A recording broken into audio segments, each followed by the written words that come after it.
Gypsy-Rose Blanchard's getting her book returned in mass. Folks are saying the book's so damn bad.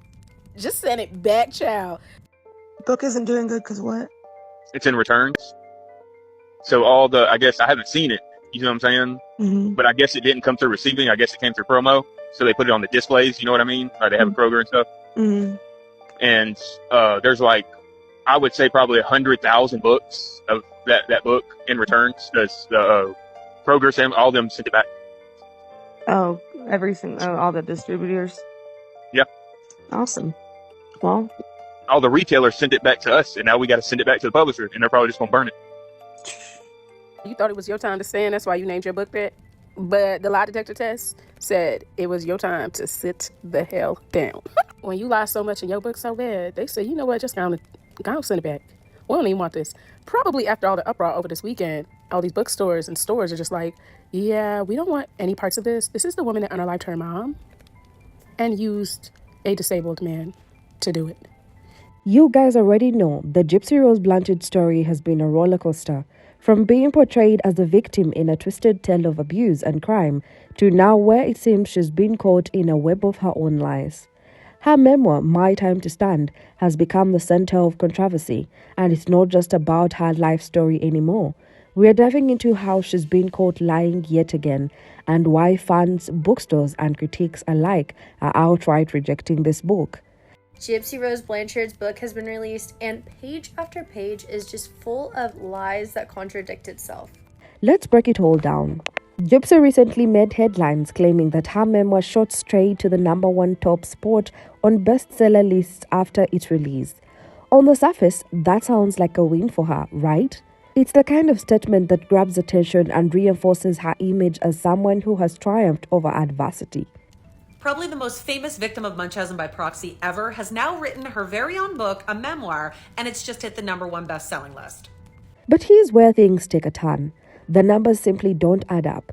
A quick glance at Amazon's book rankings paints a much less glamorous picture.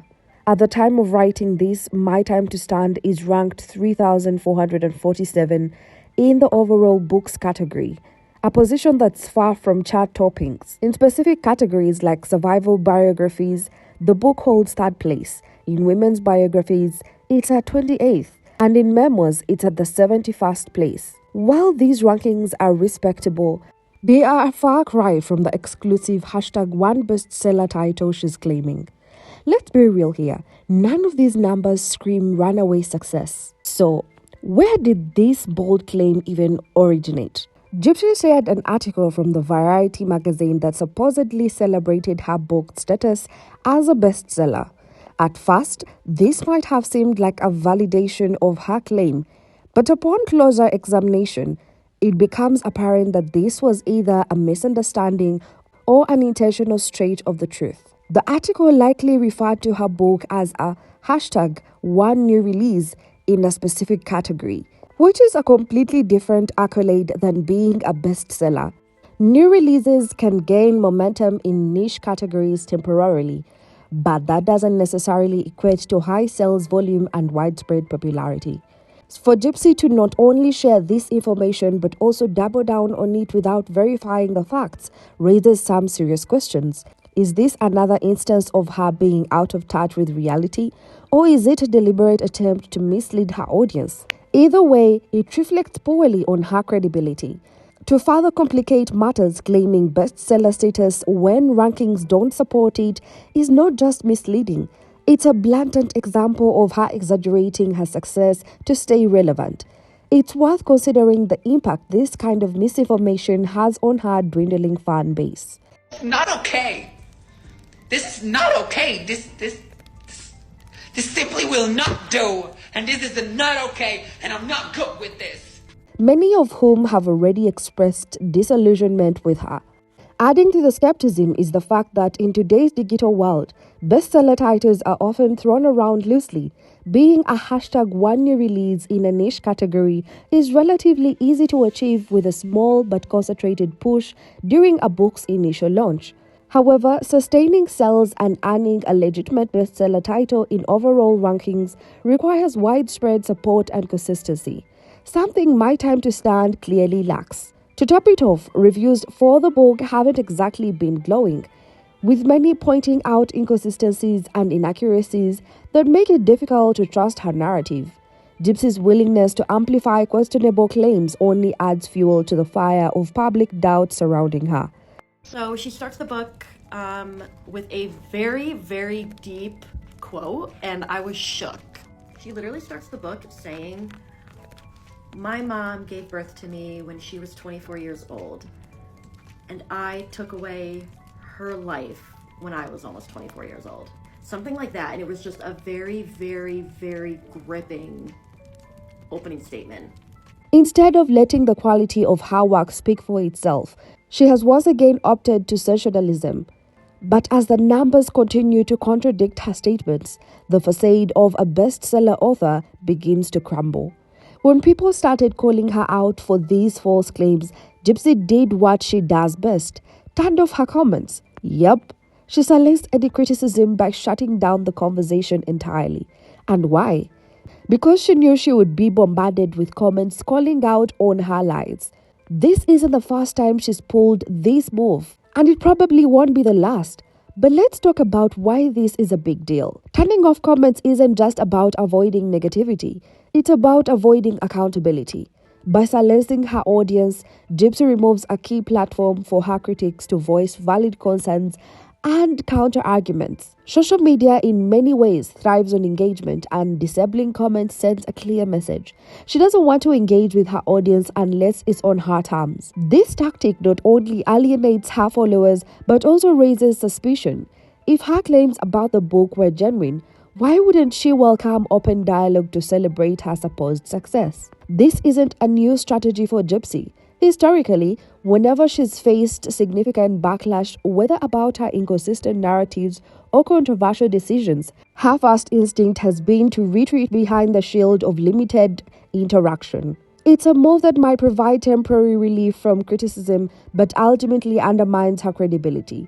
People aren't just rejecting her book, they're rejecting her unwillingness to stand by her claims in the face of scrutiny. If Gypsy's memoir truly was a bestseller, then why are so many people returning it in droves? Reports suggest that a staggering 100,000 copies of My Time to Stand are currently sitting in returns. Gypsy-Rose Blanchard's getting her book returned in mass. Folks are saying the book's so damn bad. Just send it back, child. So I heard this clip. I'm going to add the clip, and I'm going to tag the creator that I got it from. I don't know where they got it from, but I want y'all to hear this clip because child Gypsy-Rose is probably at the house of tears. Poor Bookie book so bad. A book alive. This isn't speculation. It's backed by TikToker at Tell the Truth About the Tea, who even went as far as to contact a wholesaler directly. The wholesaler didn't mince words, confirming that the book isn't selling well at all. In fact, distributors and retailers are sending back their unsold copies, leaving the publisher Ben Bella Books in a dire situation. Book isn't doing good because what? It's in returns. So I guess I haven't seen it. You know what I'm saying? Mm-hmm. But I guess it didn't come through receiving. I guess it came through promo.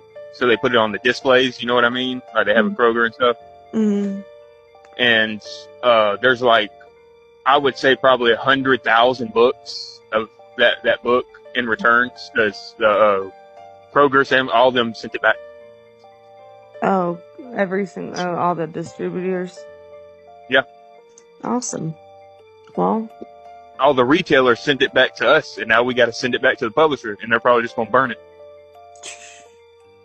This development is a massive blow to both Gypsy and her publishing team. It's clear that Ben Bella overestimated Gypsy's influence when they decided to back their memoir. Likely, they were swayed by her impressive social media following, around 9.8 million on TikTok. On the surface, that kind of audience might seem like a gold mine for the book sales. Girl, you thought it was your time to stand. That's why you named your book that. But the lie detector test said it was your time to sit the hell down. When you lie so much in your book so bad, they say, you know what, just go send it back. We don't even want this. Probably after all the uproar over this weekend, all these bookstores and stores are just like, yeah, we don't want any parts of this. This is the woman that unalived her mom and used a disabled man to do it. Now we're good. We'll pass on that. Not all money is good money. We don't need it. But as this situation proves, social media numbers don't always translate into real-world purchases. Many people follow Gypsy out of curiosity, drawn to the sensational aspects of her story. But that doesn't mean they are willing to open their wallets to support her work. Now, with returns piling up, Ben Bella is left holding the bag, quite literally. Printing and distributing books is a costly venture, and unsold copies represent a significant financial loss. Publishers typically rely on initial sales momentum to recoup their investment, but in this case, the momentum seems to have been non-existent. The flood of returns paints a grim picture of just how poorly My Time to Stand has been received, both by individual readers and retail market. This wave of rejection speaks volumes about the discontent between Gypsy's public persona and the audience's willingness to support her. The backlash isn't just about the content of the book, it's about trust. Readers feel misled by Gypsy's claims, and the negative word of mouth surrounding the memoir has likely discouraged even more potential buyers from taking the plunge. At this point, it's hard to imagine how either Gypsy or Ben Bella books could turn this situation around. Gypsy has always leaned heavily on the narrative that she was a victim of Munchausen by proxy, a rare and severe form of child abuse. But here's the thing. Didi Blanchard, her mother, was never officially diagnosed with this condition. The claim originated from Gypsy's legal team during her trial as part of their defense strategy, and while the narrative stuck, there is no solid evidence to back it up. By perpetuating this narrative in her book, Gypsy is not just misleading her readers, she's also overshadowing real victims of abuse. Instead of offering a story of resilience and hope, her memoir feels more like an attempt to cash in on her infamy. In interviews promoting the book, Gypsy repeatedly claimed that her family supported her decision to write My Time to Stand. She portrayed her mother's relatives as being on her side, even going so far as to say that they encouraged her to share her story with the world. However, these statements appear to be far from the truth. Book was something that I always wanted to happen, and it was something that even my mother's side of the family definitely encouraged and approved of. I know they weren't very supportive of a lot of the documentaries and everything, but they always felt support for me and support for me sharing my story in a book. So I think that that was important to honor their wishes, my wishes, share my voice in a proper way. That's pretty empowering to have, you know, the her side of the family then encourage you to have your voice in a book, I guess, because you could make sure the words are that of your own. Exactly. Several members of Didi's family, including her sisters Claudia Petrie and Dolores Singri, have publicly denounced the memoir. In fact, they have taken active steps to disassociate themselves from Gypsy's narrative. During the promotion of the book, Didi's family members have seen participating in protests outside Gypsy's book signing. They also supported vigils held in Didi's memory, making it clear that they strongly disapprove of how Gypsy has chosen to frame her story. These public displays of dissent highlight a stark contrast between Gypsy's claim and the reality of her familial relationship. For Gypsy to suggest otherwise is not just misleading, it's another instance of her bending the truth to fit her preferred narrative. The tension between Gypsy and Didi's family goes beyond simple disagreements. By claiming their support, Gypsy drags them into the web of controversy, tarnishing their reputation in the process. It's a move that many see as a deeply disrespectful, particularly given the pain and loss that Didi's family has endured. Instead of reaching out for reconciliation or understanding, Gypsy has chosen to rewrite the narrative in a way that serves her interests, further alienating the very people she claims to respect. The pattern of manipulating the truth for personal gain only adds to the skepticism surrounding Gypsy's memoir. If she can't be honest about her own family's stance on the book, how can readers trust the rest of her story? The public's growing awareness of these contradictions has undoubtedly played a role in the backlash against My Time to Stand.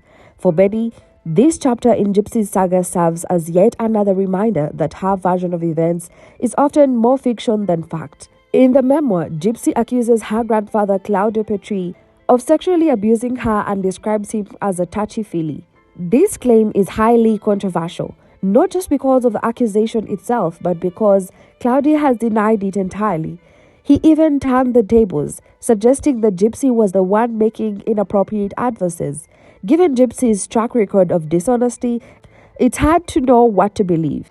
For a book that's supposed to inspire abuse survivors, it spends a disproportionate amount of time detailing her sexual experiences. This not only alienates readers but also undermines the book's supposed message of hope and resilience. So what's next for gypsy-rose Blanchard? Will she ever own up to her lies, or will she continue to double down on her fabricated narratives? One thing's for sure, the public's patience is wearing thin. Between the poor reception of her book, the mounting criticism, and the declining trust in her story, it's hard to see how she bounces back from this. As always, I'm curious to hear your thoughts. Do you think Gypsy will ever come clean, or is she too far gone in her delusions? Let me know your thoughts in the comments below. Don't forget to like, subscribe, and stay tuned for more updates on this unfolding story. Until next time, I'm out.